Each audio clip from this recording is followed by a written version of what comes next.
Hello दोस्तों, मैं Shiva sir आप सभी प्रिय विद्यार्थियों का अपने YouTube चैनल कुछ क्लासेस में स्वागत करता हूं। जैसा कि हम लोग एएलपी का एक सीरीज स्टार्ट किए हैं जो कि आज 17वां दिन है। तो चलिए आइए समय को न व्यतीत करते हुए अपने तैयारी को बेहतर करते हैं। देखते हैं आज का पहला प्रश्न क्या है। ठीक है, तो आज का पहला प्रश्न, ठीक है, जीवन की उत्पत्ति के बारे में ओपेरिन का सिद्धांत किससे संबंधित है। जीवन की उत्पत्ति के बारे में ओपेरिन का सिद्धांत किससे संबंधित है, तो ये है रासायनिक विकास से संबंधित। ऑप्शन बी करेक्ट है, ऑप्शन बी करेक्ट है। ये जीवन की उत्पत्ति के बारे में ओपेरिन का सिद्धांत किससे संबंधित है, तो रासायनिक विकास से संबंधित है, रासायनिक विकास से संबंधित है। तो चलिए आइए कुछ इससे महत्वपूर्ण प्रश्नों को जानते हैं। जैसे कि हम लोग प्रश्न जानते हैं, आनुवांशिक कोड की खोज, आनुवांशिक कोड की खोज, कोड की खोज, ठीक है, तो ये किया था मार्शल नीरेनबर्ग।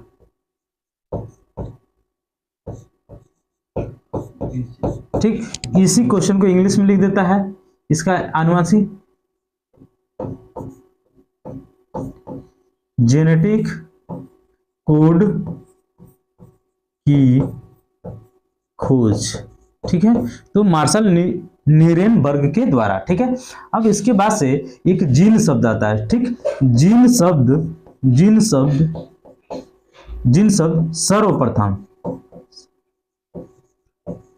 सर्वप्रथम किसने लिया था। जीन जो शब्द था इसको सर्वप्रथम प्रयोग में कौन लिया, तो जोहानसन ने। किसने, जोहानसन ने कब लिया था, 1909 में लिया था। ठीक है, अब इसके बाद से एक और प्रश्न आता है, एक जीन, ठीक है, एक जीन एक एंजाइम के बारे में, सिद्धांत के बारे में किसने बताया था, तो बताया था एक जीन एक एंजाइम बीडल और टैटम। किसने बताया था, बीडल, ठीक है, बीडल और टैटम के द्वारा बताया गया था। अब देखिए एक और प्रश्न, जीन क्रिया नियमन का प्रतिपादन, ठीक है, किसके द्वारा किया गया था, जोकावा और मोनो के द्वारा किया गया था। किसके द्वारा, जैकवा और मोनो के द्वारा किया गया था। तो किसके द्वारा, जैकवा और, ठीक है, जैकवा और मोनो के द्वारा किया गया था। ठीक है, एक और प्रश्न देख लेते हैं कि सिस्टर्न म्यूटेन, ठीक है, रिका जीन, ठीक है, क्या है, रिकॉन जीनो, ठीक है, ये सिस्टर्न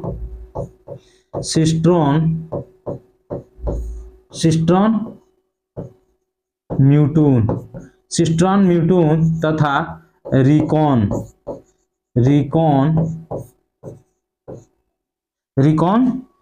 क्या है, रिकॉन जीनो अवधारणा किसने दिया था, तो सिस्टर्न म्यूटोन तथा रिकॉन जीनोन की अवधारणा जो है ये दिया था बेंजर ने। किसने दिया था, बेंजर के द्वारा दिया गया था। बस समझ में आ गया।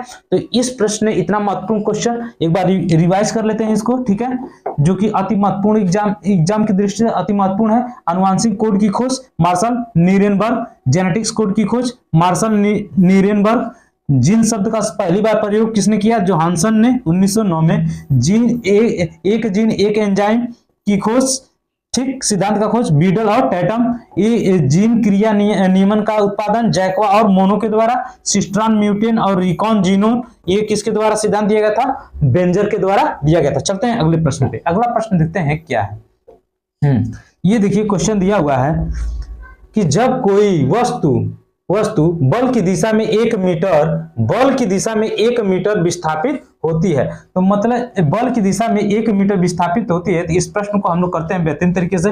पहले जो प्रश्न में दिया है उसको हम लोग लिखते हैं। जब भी न्यूमेरिकल लगाइए फिजिक्स का, ठीक है, चाहे कोई भी न्यूमेरिकल लगाइए इस टाइप का, तो उसमें क्या करना है, पहले प्रश्न को पढ़ना है, उसमें क्या क्या दिया है उसको लिखना है, उसके बाद से सोचना है कि हमको सूत्र कौन सा अप्लाई करना है। तो सबसे पहले इस प्रश्न को पढ़ते हैं, इसमें क्या क्या दिया है उसको लिखते हैं। तो कह रहा है जब कोई वस्तु बल की दिशा में 1 मीटर विस्थापित होती है, ठीक है, तो यस इक्वल टू 1 मीटर, मतलब जो ये विस्थापन हो रहा है यस से डिनोट करते हैं 1 मीटर दिया है। कह रहा है कि मीटर की दूरी पर या 1 न्यूटन बल के द्वारा, ठीक है। तो देखिए 1 न्यूटन, कभी कभी क्या होता है कि क्वेश्चन मतलब क्या दिया है, तो कभी कभी मात्रक इकाई के माध्यम से भी हम लोग पकड़ लेते हैं कि ये किसका दिया हुआ है, ठीक है। तो यहाँ पे देखिए 1 न्यूटन दिया है, मतलब ये बल की बात कर रहा है, तो यह जो है 1 न्यूटन दिया हुआ है, ठीक है। अब कह रहा है बल के द्वारा 1 न्यूटन बल के द्वारा चलती है तो किए गए कार्य की मात्रा बताइए। तो यहाँ पे कह रहा है कार्य की मात्रा पूछ रहा है, तो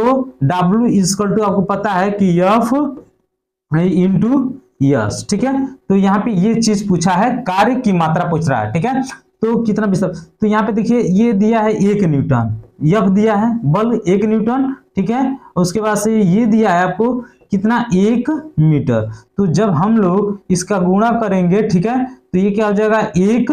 देखिए कार्य की मात्रा पूछा है, तो कार्य का मात्रा क्या होता है, जूल होता है। क्या होता है, जूल होता है, ठीक है। बस समझ में आया, जूल होता है, ठीक है, इंग्लिश हिंदी दोनों में, ठीक है। तो इसका आंसर क्या हो जाएगा 1 जूल, जो कि ऑप्शन सी में दिया हुआ है, जो कि ऑप्शन सी में दिया है 1 जूल। बस समझ में आ गया। तो इस प्रश्न का ये उत्तर हो जाएगा, ठीक है, समझ में आया। चलते हैं अगले प्रश्न में। अगला प्रश्न देखते हैं क्या है। ये देखिए, ये क्वेश्चन देखिए, कह रहा है कि फाइटो हार्मोन क्या है। फाइटो हार्मोन क्या है, तो शारीरिक प्रक्रियाओं को प्रभावित करने वाले पौधे द्वारा संश्लेषित नियामक होता है, ठीक है। शारीरिक प्रक्रियाओं को, ठीक है, ध्यान दीजिएगा, शारीरिक प्रक्रियाओं को प्रभावित करने वाले पौधे द्वारा संश्लेषित क्या है, नियामक होता है। तो इस प्रश्न का उत्तर जो है ऑप्शन ए करेक्ट है, ठीक है। शारीरिक प्रक्रियाओं को प्रभावित करने वाले पौधे द्वारा संश्लेषित नियामक होता है, जो कि ऑप्शन ए करेक्ट है, ठीक है। चलते हैं अगले प्रश्न पे। अगला प्रश्न देखते हैं, प्रजातियों की व्यक्तिगत संख्या को बनाए रखने के लिए, प्रजातियों की व्यक्तिगत संख्या को बनाए रखने के लिए, प्रजातियों की व्यक्तिगत संख्या को बनाए रखने के लिए और उनके विलोपन को रोकने के लिए क्या आवश्यक है। तो देखिए प्रजातियों की व्यक्तिगत संख्या को बनाए रखने के लिए और उसके विलोपन को रोकने के लिए हम लोग प्रजनन करना होगा, ठीक है। प्रजनन के माध्यम से ही इन दोनों क्रियाओं को रोका जा सकता है, मतलब विलुप्त होने से, और इसकी संख्या को बढ़ाने के लिए हम लोग प्रजनन करना क्या है, आवश्यक है, ठीक है। तो इस प्रश्न का जो उत्तर है प्रजनन हो जाएगा, ठीक है। इस प्रश्न का उत्तर प्रजनन, जो कि ऑप्शन सी में दिया हुआ है प्रजनन। प्रजनन क्या हो जाएगा, प्रजातियों की व्यक्तिगत संख्या को बनाए रखने और उसके विलोपन को रोकने के लिए क्या किया जाएगा, प्रजनन आवश्यक है। अब थोड़ा सा यहाँ पे हम लोग समझते हैं कि प्रजनन के बारे में, ठीक है। तो जो ये प्रजनन होगा ना, तो ये लैंगिक प्रजनन होगा। लैंगिक प्रजनन के द्वारा क्या होता है, लैंगिक प्रजनन में एक नर होगा, एक मादा होगा, ठीक है, मादा होगा, ठीक। नर में जो होता है क्या गुणसूत्र पाए जाते हैं, 44 प्लस XY, ठीक है। और मादा में जो गुणसूत्र पाए जाते हैं ये पाया जाता है 44 प्लस XX, ठीक है। अब ये पाया जाता है, इसमें जनद जो होता है, जनद, ठीक है, जनद जो होता है ये वृषण के द्वारा होता है। किसके द्वारा होता है, वृषण के द्वारा होता है। लेकिन जो इसमें जनद होता है, जनद, इसका किससे होता है, अंडाशय, अंडाशय के द्वारा होता है। बात समझ में आ गया। अब देखिए यहाँ पे कुछ प्रश्न इसी से रिलेटेड हम लोग समझते हैं कि जो मनुष्य होते हैं, ठीक है, मनुष्य में ठीक है 23 जोड़ी, ठीक है, 23 जोड़ी 46 गुणसूत्र पाए जाते हैं, गुणसूत्र पाए जाते हैं। बस समझ में आ गया। अब इसमें क्या होता है कि जो लिंग निर्धारण होता है उसमें कौन सा गुणसूत्र कार्य करता है, ठीक है। तो लिंग निर्धारण में लिंग, ठीक, लिंग निर्धारण, ठीक है, लिंग निर्धारण किससे होता है, Y, ठीक है, Y गुणसूत्र से, Y गुणसूत्र से लिंग का निर्धारण होता है। तो इस प्रश्न में इतना। चलते हैं अगले प्रश्न में। अगला प्रश्न देखते हैं क्या है। कह रहा है निम्नलिखित उदाहरण में से किस में किस में एक एथलीट का त्वरित वेग अधिकतम होता है? तो देखिए, एक एथलीट का त्वरित वेग अधिकतम होता है वृत्ताकार पथ पे। एक एथलीट का त्वरित वेग होता है वो कहां पे अधिकतम होता है? तो एक वृत्ताकार पथ पे। तो इसमें ऑप्शन में देखते हैं कि कहां पे अधिकतम होता है। तो देखिए कह रहा है एक आयताकार पथ पर दौड़ना, एक षटकोणीय, एक देखिए ये वृत्ताकार पथ ही है। तो ऑप्शन डी इसका करेक्ट हो जाएगा कि कहां पे अधिक होता है। तो एक जो एथलीट होता है वो वृत्ताकार पथ पे दौड़ता है तो उसका त्वरित जो मान होता है वहां पे अधिकतम होता है। तो समझ में आ गया, इस ऑप्शन डी करेक्ट है इस प्रश्न का। ठीक है, तो यहां पे देखते हैं अगला प्रश्न। ये देखिए कितना बेहतरीन प्रश्न है। कह रहा समापन रेखा को पार करने के बाद भी एक धावक भागना जारी क्यों रखता है? तो क्यों जारी रखता है, इस प्रश्न का उत्तर होगा कि गति की जड़त्व उसे आगे बढ़ाती है। गति की जड़त्व उसे क्या करती है? आगे बढ़ाती है। गति की जड़त्व उसे आगे बढ़ाती है, जो कि ऑप्शन बी करेक्ट है। इस प्रश्न का उत्तर ऑप्शन बी करेक्ट है। ठीक है, गति की जड़त्व ठीक है, जड़त्व क्या करती है? उसे आगे बढ़ाती है। ठीक है, तो ऑप्शन बी करेक्ट है। ठीक है, अगला प्रश्न। ये देखिए ये क्या कह रहा है, निम्नलिखित गैसों में से किसकी वजह से ब्रेड या केक फूलता है और नरम और सुगंधित बन जाता है? तो ये कार्बन डाइऑक्साइड की वजह से क्या होता है? ब्रेड नरम, सुगंधित और क्या हो जाता है? फूलता है। ठीक है, क्या होता है? ब्रेड फूलता है। ब्रेड या केक जो होता है ये कार्बन डाइऑक्साइड की वजह से क्या होता है? फूलता है। ठीक है, और सुगंधित बढ़िया नरम होता है। ठीक है, कार्बन डाइऑक्साइड की वजह से। ऑप्शन डी करेक्ट है। अगला प्रश्न देखिए क्या कह रहा है। कह रहा है कि ध्वनि की दृढ़ता जो दोहराए प्रतिबिंब का परिणाम, ठीक है, परिणाम होती है, इसे क्या कहा जाता है? तो देखिए प्रश्न थोड़ा सा लैंग्वेज जो है समझने का प्रयास कीजिए। ध्वनि की दृढ़ता जो दोहराए प्रतिबिंब का परिणाम होती है उसे क्या कहा जाता है? तो देखिए जो ध्वनि का जो परिवर्तन होता है, ध्वनि का परिवर्तन होने के कारण उसमें क्या आता है? प्रतिध्वनि आता है। क्या आता है? प्रतिध्वनि आता है। तो ये इसके कारण प्रतिध्वनि होता है। इस प्रश्न का उत्तर ऑप्शन बी है। ये क्यों होता है? ध्वनि का परिवर्तन के कारण ये प्रतिध्वनि उत्पन्न होती है। ध्वनि क्या होती है? ध्वनि के परिवर्तन के कारण क्या होती है? ध्वनि के परिवर्तन के कारण ये प्रतिध्वनि उत्पन्न होती है। तो देखिए इसके कुछ कारण समझते हैं। ठीक है, कि प्रतिध्वनि का कारण क्या क्या है। तो जो ध्वनि तरंगे होती हैं वह कठोर सतह से टकराती हैं। ध्वनि जो होती है, ध्वनि तरंगे जो होती हैं ये क्या करती हैं? कठोर सतह से टकराती हैं। ठीक है, कुछ क्या होती हैं कि कठोर जो सतह होता है ध्वनि टकरा कर वापस लौट आती है। ठीक है, जो कि हमें दोबारा सुनाई देता है। ठीक है, समझ में आया कि नहीं? अब यहाँ पे ये समझ में आ गया होगा ध्वनि तरंगे क्या होती हैं। ध्वनि तरंगे चिकनी और कठोर सतह वस्तुओं से टकराकर वापस होती हैं। जो ध्वनि तरंगे होती हैं चिकनी और कठोर वस्तुओं से टकराकर वापस लौटती हैं, उसे हम लोग जब लौटती हैं तो उसी को क्या कहते हैं? प्रतिध्वनि कहते हैं। ठीक है, अब प्रतिध्वनि का मतलब समझ में आ गया होगा, ध्वनि के परिवर्तन के कारण होता है प्रतिध्वनि। ठीक है, ध्वनि के परिवर्तन के कारण क्या होता है? प्रतिध्वनि होता है। चलते हैं अगले प्रश्न पे। अगला प्रश्न ये देखिए क्या कर रहा है, प्रकाश का क्वांटम सिद्धांत किसके द्वारा प्रदान किया गया था? तो जो प्रकाश का क्वांटम सिद्धांत था ये दिया गया था मैक्स प्लांक के द्वारा। किसके द्वारा दिया गया था? मैक्स प्लांक के द्वारा दिया गया था। तो ऑप्शन डी यहाँ पे करेक्ट हो जाएगा, मैक्स प्लांक। ठीक है, मैक्स प्लांक के द्वारा दिया गया था प्रकाश का क्वांटम सिद्धांत। तो चलिए आइए यहाँ पे हम लोग कुछ इनसे रिलेटेड, प्रकाश से रिलेटेड और भी प्रश्नों को देख लेते हैं। जैसे प्रकाश का कणिका सिद्धांत क्या है? प्रकाश का कणिका सिद्धांत, प्रकाश का कणिका सिद्धांत, प्रकाश का कणिका सिद्धांत, कणिका सिद्धांत, प्रकाश का कणिका सिद्धांत किसके द्वारा दिया गया था? तो न्यूटन के द्वारा दिया गया था। प्रकाश का कणिका सिद्धांत किसके द्वारा दिया गया था? तो न्यूटन के द्वारा दिया गया था। अब उसके बाद से प्रकाश का तरंग सिद्धांत, प्रकाश का तरंग सिद्धांत, प्रकाश का तरंग सिद्धांत, प्रकाश का तरंग सिद्धांत किसके द्वारा दिया गया था? तो हाइजेंस हाइजेंस के द्वारा दिया गया था। बस समझ में आया।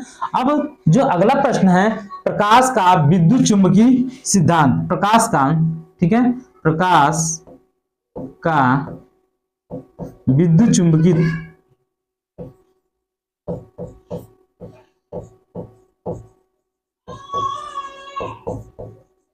विद्युत चुंबकीय सिद्धांत, विद्युत चुंबकीय सिद्धांत।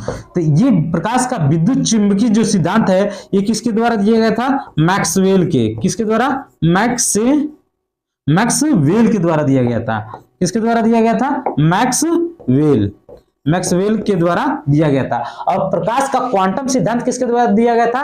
मैक्स प्लांक के द्वारा दिया गया था। बात समझ में आया। अब व्यतिकरण का, ठीक है, प्रकाश का व्यतिकरण सिद्धांत, प्रकाश का व्यतिकरण सिद्धांत, प्रकाश का व्यतिकरण सिद्धांत, प्रकाश का व्यतिकरण सिद्धांत जो है ये किसके द्वारा दिया गया था? थॉमस यंग के द्वारा दिया गया था। किसके द्वारा? थॉमस यंग के द्वारा दिया गया, थॉमस यंग के द्वारा दिया गया। अब जो अगला और महत्वपूर्ण प्रश्न है ये है फोटॉन सिद्धांत, प्रकाश का फोटॉन सिद्धांत, प्रकाश का फोटॉन सिद्धांत ये आइंस्टीन के द्वारा दिया गया था, आइंस्टीन के द्वारा दिया गया था। ठीक है, तो ये प्रकाश से रिलेटेड क्या थे? कुछ महत्वपूर्ण फैक्ट थे जिसको हम लोग जाने। आइए एक बार इसको रिवाइज कर लेते हैं। प्रकाश का कणिका सिद्धांत न्यूटन, प्रकाश का तरंग सिद्धांत हाइजेंस, प्रकाश का विद्युत चुंबकीय सिद्धांत मैक्सवेल, प्रकाश का व्यतिकरण सिद्धांत थॉमस यंग, प्रकाश का फोटॉन सिद्धांत आइंस्टीन। ये क्या थे? कुछ इस प्रश्न से रिलेटेड महत्वपूर्ण फैक्ट थे। चलिए आगे देखते हैं अगले प्रश्न को। अगला प्रश्न देखते हैं क्या है। देखिए कितना बेहतरीन सा प्रश्न है। कह रहा है कि सबसे कठोर प्राकृतिक पदार्थ है, सबसे कठोर प्राकृतिक पदार्थ है हीरा। ठीक है, सबसे प्राकृतिक पदार्थ क्या है?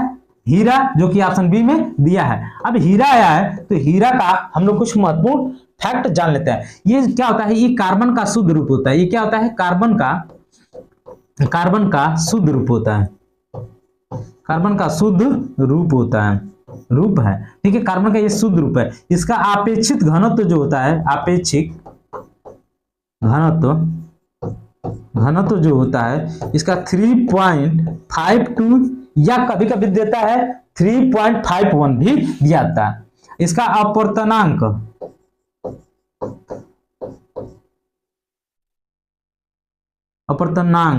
ठीक है, अपवर्तनांक गुणांक ये होता है 2.45। ठीक है, थोड़ा ये सही कर लीजिएगा, अपवर्तनांक। ठीक है,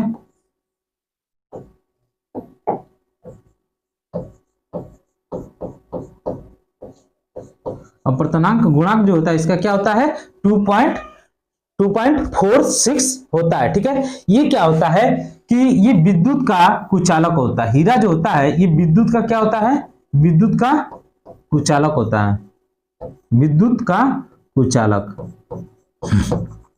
ठीक है, ये जो हीरा होता है ये सबसे कठोर प्राकृतिक पदार्थ होता है। क्या होता है? सबसे कठोर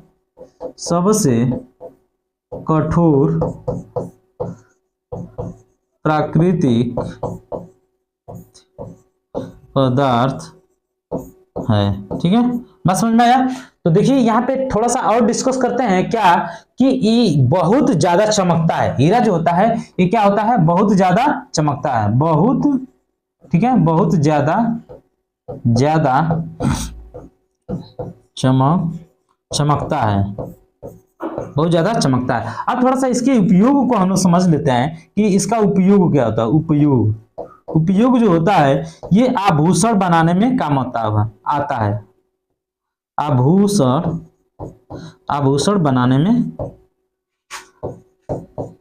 बनाने में काम आता है। ठीक है, आभूषण बनाने में काम आता है। और दूसरा क्या होता है कि कांच और संगमरमर और चट्टान आदि को काटने में इसका प्रयोग किया, औजार बनाने में किया जाता है। ठीक है, तो कांच और संगमरमर, ठीक है, कांच और संगमरमर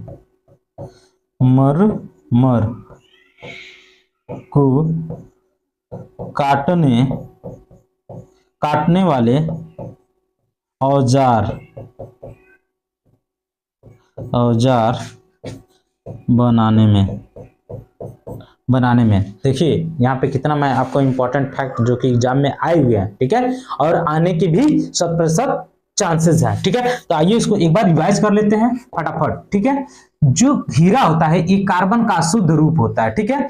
ये इसका अपेक्षिक घनत्व जो होता है 3.52 होता है। अपवर्तनांक गुणांक इसका क्या होता है 2.45 होता है। ये विद्युत का कुचालक होता है, ये विद्युत का क्या होता है कुचालक होता है। सबसे कठोर प्राकृतिक पदार्थ है, ठीक है, हीरा, ठीक है। बहुत ज्यादा चमकता है, इसका उपयोग क्या होता है आभूषण या ज्वेलरी बनाने में इसका प्रयोग किया जाता है, और कांच संगमरमर को काटने वाले औजार बनाने में इसका प्रयोग किया जाता है। एक इंपॉर्टेंट बात ये समझिएगा यहाँ पे कि ये इसका जो संरचना होता है, ये जो संरचना होता है इसका संरचना जो होता है ये कैसा होता है चतुष्फलकीय होता है। क्या होता है चतुष्फलकीय होता है। ये जो कि सबसे इंपॉर्टेंट बात है कि हीरा का जो संरचना होता है ये कैसा होता है चतुष्फलकीय होता है। समझ में आ गया। तो चलते हैं हम लोग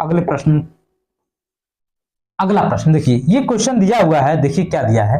कह रहा है कि 20 न्यूटन का एक बल एक वस्तु को 2 मीटर विस्थापित कर देता है, ठीक है। अब देखिए प्रश्न मैं अभी बताया हूं कि प्रश्न को पढ़ने के साथ इसमें क्या दिया है उसको पहले नोट डाउन करना है, ठीक है, राइट डाउन करना है, उसके बाद से हम लोग आगे बढ़ेंगे। तो 20 न्यूटन का एक बल, तो F इक्वल टू यहाँ पे दिया है आपको 20 न्यूटन। देखिए प्रश्न में जो दिया है उसको पढ़ते चलिए लिखते चलिए। कह रहा है कि वस्तु को 2 मीटर विस्थापित करता है, तो ये यस इक्वल टू क्या दे दिया है 2 मीटर, ठीक है, कह रहा है कर देता है। और 20 जूल, तो जो W है यहाँ पे ये दे दिया है 20 जूल, ठीक है, 20 जूल दिया हुआ है। कह रहा है करता है, तो बल और विस्थापन के बीच कोण पूछ रहा है। तो देखिए जो कार्य का सूत्र होता है बल गुणे बल की दिशा में क्या होता है विस्थापन, तो ये इसका सूत्र होता है, ठीक है, cos थीटा, ठीक है।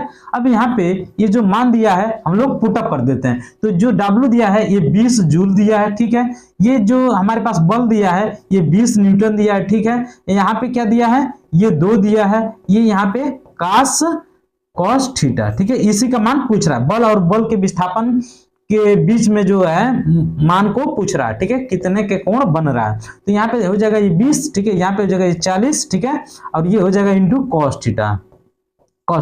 इसको हम लोग इधर ले लेते हैं cos थीटा इक्वल टू यहाँ पे ये हो जाएगा 20 बटा ये देखिए ये यहाँ पे था ना, इसको यहीं पे यहाँ पे नहीं रहेगा, ये 40 यहाँ पे हो जाएगा, ठीक है। अब थोड़ा सा यहाँ पे समझिएगा कि कैसे हो रहा है, ठीक है। अब यहाँ पे हम लोग cos थीटा इक्वल टू क्या लिख लेंगे 20 बटा 40, ठीक है। इसको हम लोग काट देंगे तो 1 बटा 2, तो यहाँ पे cos थीटा का मान पूछ रहा है, ठीक है। तो यहाँ पे समझिएगा क्या कि जो यहाँ पे थीटा का मान होगा वो 60 डिग्री होगा। क्या होगा तो cos जो 60 है उसका मान हो जाएगा 1 बटा 2, मतलब ये देखिए दिया हुआ है। तो थीटा का जो मान है cos 60 का मान 1 बटा 2 होता है, cos 60 का मान 1 बटा 2, तो थीटा का मान क्या आ गया 60 डिग्री, तो जो कि ऑप्शन डी में दिया हुआ है। तो समझ में आया, ये प्रश्न का उत्तर हो गया। चलते हैं हम लोग अगले प्रश्न पे। अगला प्रश्न देखते हैं क्या है, ठीक है। तो आधुनिक आवर्त सारणी में एक टेढ़ी मेढ़ी रेखा किससे अलग करती है, ठीक है। यहाँ पे थोड़ा सही कर लीजिएगा किसे अलग करती है, ये सही लिखा है, टेढ़ी मेढ़ी रेखा किसे अलग करती है। तो देखिए आवर्त सारणी में एक टेढ़ी मेढ़ी जो रेखा होती है कुछ इस प्रकार से ये रेखा होती है, ठीक है।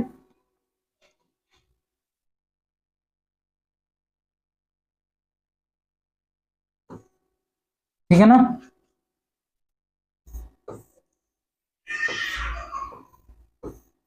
ये देखिए कुछ इस प्रकार से होती है। तो यहाँ पे ये बोरान होता है, यहाँ सिलिकॉन होता है, ठीक है, यहाँ जर्मेनियम होता है, यहाँ पे आर्सेनिक होता है, यहाँ पे एंटीमनी होता है, यहाँ पे क्या होता है टेलेरियम होता है, यहाँ पोलोनियम होता है, यहाँ पे क्या होता है यहाँ पे क्या होता है एटेटाइन होता है ना, यहाँ पे क्या होता है, यहाँ पे देखिए, यहाँ पे ध्यान दीजिएगा, यहाँ पे क्या होता है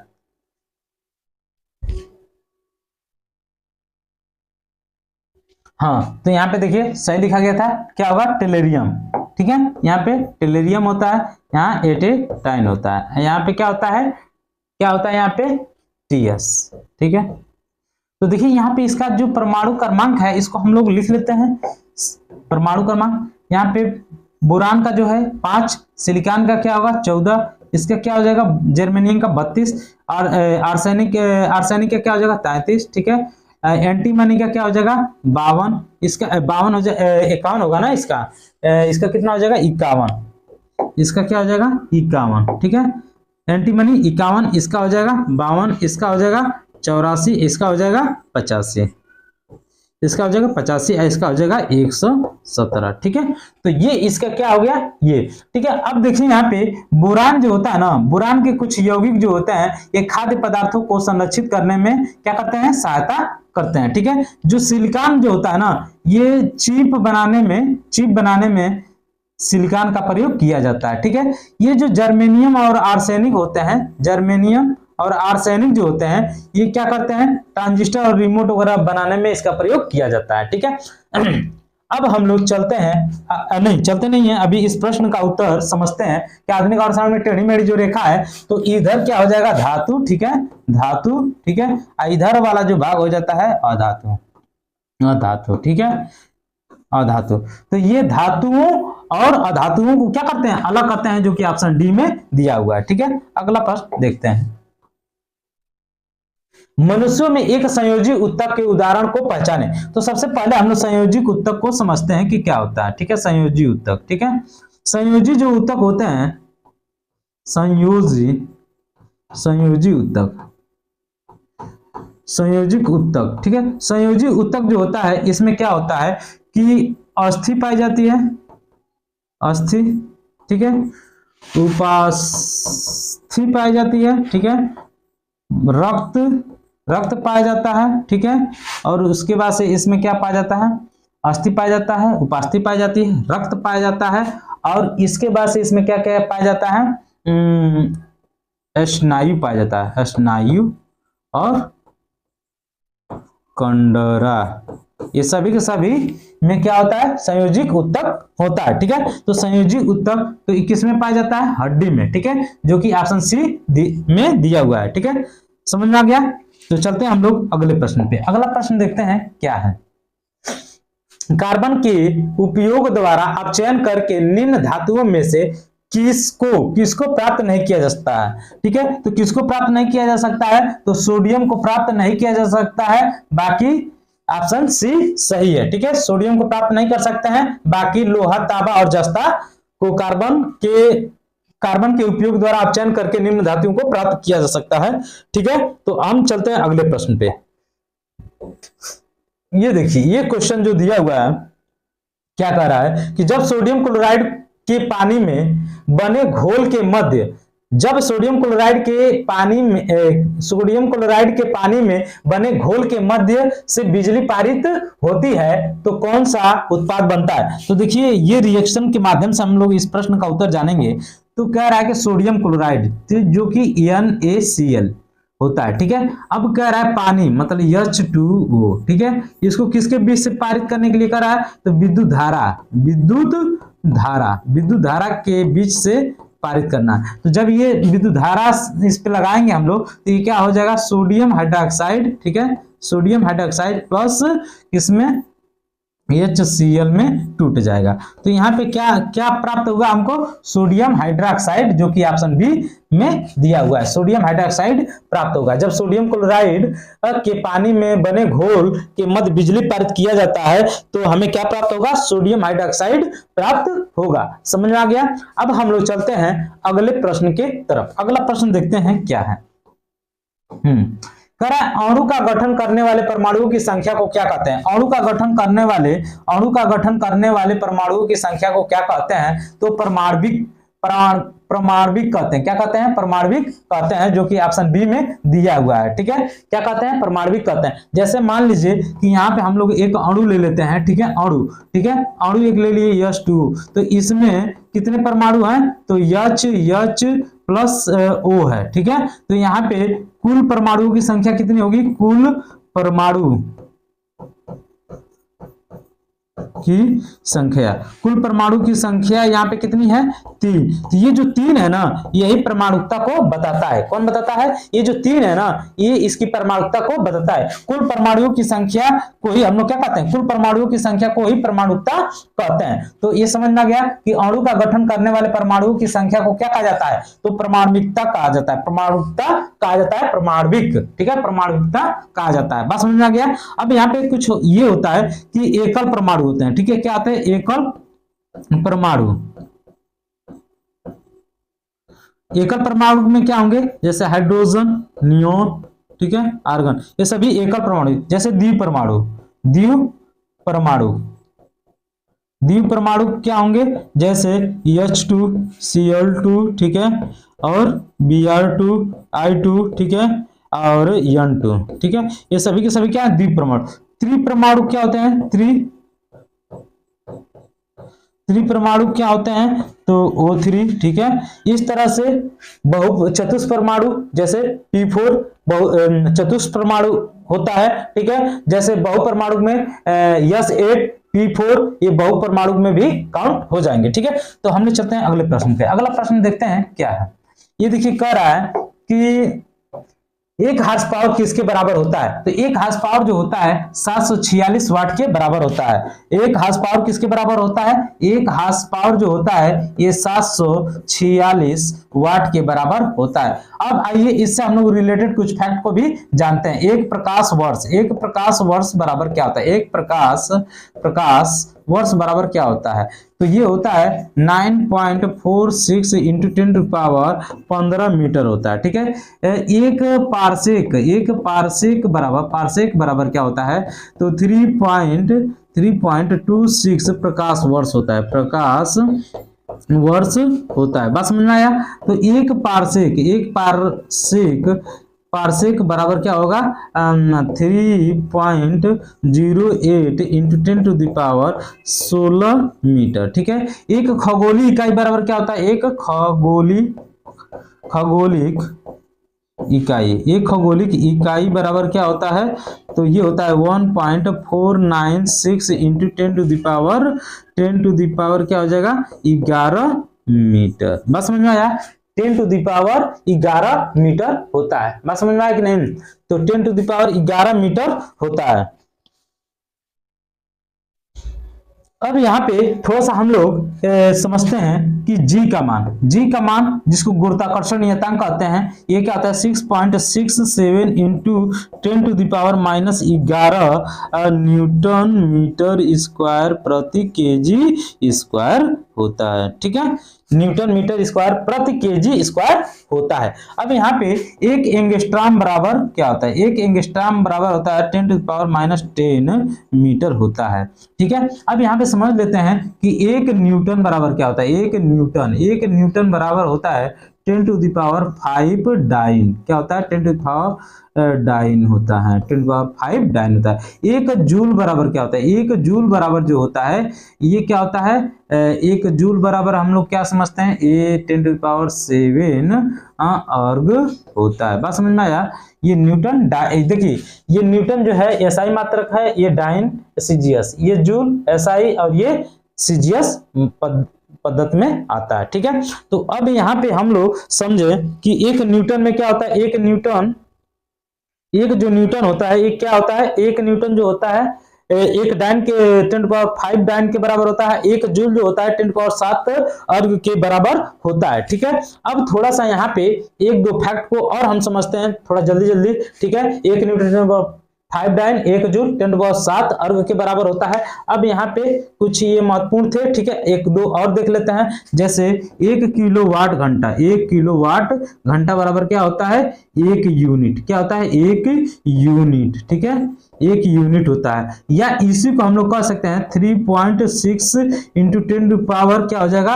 8 मीटर प्रति सेकेंड। 8 मीटर प्रति सेकेंड भी हम लोग क्या कह सकते हैं, ठीक है। ये देखिए यहाँ पे ये मात्रक इसका जूल में होगा। क्या होगा? जूल, ठीक है। ये जो होता है 1 वाट जो होता है, ये होता है एक, यहाँ पे समझिएगा, 1 जूल प्रति सेकेंड, 1 जूल, 1 जूल प्रति सेकेंड, 1 जूल प्रति सेकेंड होता है। जो 1 वाट होता है ना वो होता है 1 जूल प्रति सेकेंड, 1 जूल प्रति सेकेंड। 1 वाट 1 जूल प्रति सेकेंड के बराबर, 1 किलोवाट 1 यूनिट के बराबर होता है। 1 किलोवाट 3.6 × 10⁸ जूल के बराबर होता है। तो ये कुछ महत्वपूर्ण क्या थे, फैक्ट थे। हम लोग चलते हैं अगले प्रश्न की तरफ। अगला प्रश्न देखते हैं क्या है। ये देखिए क्वेश्चन बेहतरीन क्वेश्चन है। क्या कह रहा है, तीसरी आवर्त के तत्व में कक्षाओं की संख्या होती है। तो तीसरी आवर्त, तो हम इसको बेसिक से थोड़ा समझने का प्रयास करते हैं कि जो ये पहला आवर्त होता है ना, ये ध्यान दीजिएगा, ये पहला आवर्त, ठीक है। पहला आवर्त जो होता है इसमें 1 कक्षा होता है। क्या होता है, 1 कक्षा होता है, ठीक है। और जो दूसरा आवर्त होता है ना, आवर्त, इसमें 2 कक्षा होता है, ठीक है। इससे क्या समझ में आ रहा है आपको, ये समझ में आ रहा है कि जो ये जितने आवर्त हैं उतने क्या होंगे, कक्षा की संख्या होगी, ठीक है। बात समझ में आया,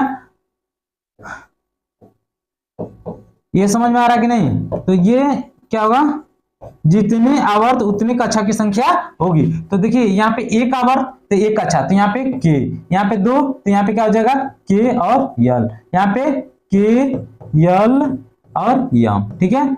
और इसके के यल, ठीक है, इसके आगे यल यम, ठीक है। अब थोड़ा सा यहाँ पे हम लोग कुछ और बेसिक बातें समझेंगे कि जो पहला आवर्त होता है, पहले आवर्त में केवल 2 तत्व होते हैं। कितने तत्व होते हैं, 2 तत्व होते हैं। कौन कौन, एक हाइड्रोजन होता है, एक हीलियम होता है, ठीक है। जो पहले आवर्त में 2 तत्व और जो दूसरा आवर्त होता है इसमें 8 होते हैं, ठीक है। जो तीसरा होता है इसमें कितने होते हैं, 8 होते हैं, ठीक है। जो चौथा होता है इसमें कितना, 18 होता है, ठीक है। तो पहले हम इन दोनों को समझ लेते हैं। तो इसमें पहले आवर्त में 2 तत्व हाइड्रोजन हीलियम, तीसरे में लिथियम, ठीक है, बेरिलियम, ठीक है, इसके बाद से बोरान, ठीक, उसके बाद से कार्बन, ठीक है, 3 4 5 6 कार्बन, 7 नाइट्रोजन, ऑक्सीजन, फ्लोरीन, ये क्या हो जाएगा, नियॉन। तो देखिए ये कितने हुए, 8, 2 4 6 8 तत्व हो गए ना। अब यहाँ पे देखिए जो तीसरे आवर्त में तत्व आएंगे वो क्या होंगे, सोडियम, ठीक है, मैग्नीशियम, एल्यूमिनियम, ठीक है, सिलिकॉन, ठीक है, फास्फोरस, सल्फर और ये देखिए क्लोरीन। देखिए 2 4 6 7, ये देखिए आर्गन। बस समझ में आ गया। तो ये यहाँ पे तीसरे आवर्त में ये तत्व हैं, ठीक है। इनका परमाणु क्रमांक क्या होगा, 1 2 3 4 5 6 7 8 9 10, ठीक है, 11 12 13 14 15 16 17 18। तो ये क्या है कि पहले आवर्त में 2 तत्व, दूसरे आवर्त में 8 तत्व, तीसरे आवर्त में 8, और इसी तरह चौथे आवर्त में 18, पांचवें में 18, और छठवें में 32, सातवें में 32, ठीक है। तो ये है इन जो वर्ग है इनका नाम है लघु आवर्त। क्या है, लघु आवर्त। इनका नाम क्या है, लघु आवर्त। दूसरा और तीसरा को हम लोग क्या बोलते हैं, लघु आवर्त, ठीक है। तो इस प्रश्न में आपको समझ में आ गया होगा इस प्रश्न का उत्तर कि क्या होगा, तीसरी आवर्त के तत्व में कक्षाओं की संख्या कितनी होगी। तो तीसरी आवर्त की कक्षा में आवर्त की संख्या कितनी होगी, तो 3 होंगी, जो कि ऑप्शन ए में दिया हुआ है। समझ में आ गया।